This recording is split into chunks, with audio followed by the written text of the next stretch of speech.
My name is Michael, and I'm a 14-year-old boy who lives with my aunt in the countryside. Now, out here, we have no neighbors. The closest place to my house is about 8 miles away. I always loved living out here because I've always liked the seclusion, and the road we live by is always dead at night, which makes for good sleep. Now, my aunt is always working the night shift, so this means I would be home alone pretty much every night. Long story short, I came home from school on a relatively crappy day, thunderstorms and rain all day and all night, and spent my day playing video games and Snapchatting my friends.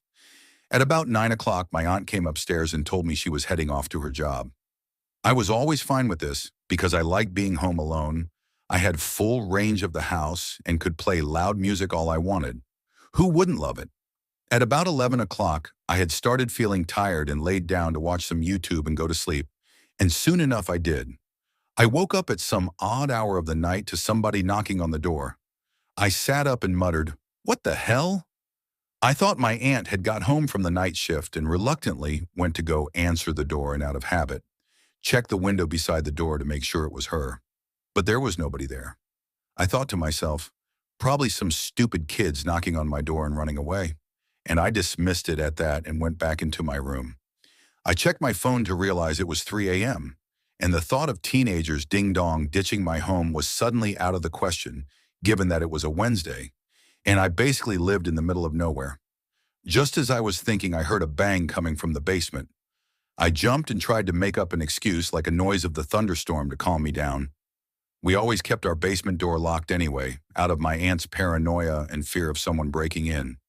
That's when I heard footsteps slowly creaking up the old wooden stairs in my basement.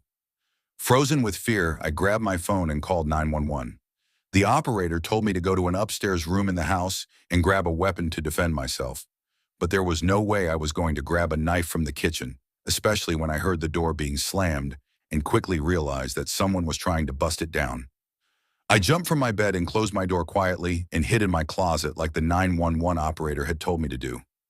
This was easily the scariest moment of my life, but suddenly the banging stopped. But what comes next will haunt me for my whole life. Whoever it was screamed at the top of their lungs. But it wasn't a normal scream. It was an insane and disgruntled scream. And then I heard the basement door collapse. Now he was full out screaming as he sprinted up the stairs. He went through all the rooms down the upstairs hallway, still screaming, until he reached mine. My door, unfortunately, didn't have a lock on it, and when I heard him open my door, I was paralyzed with fear.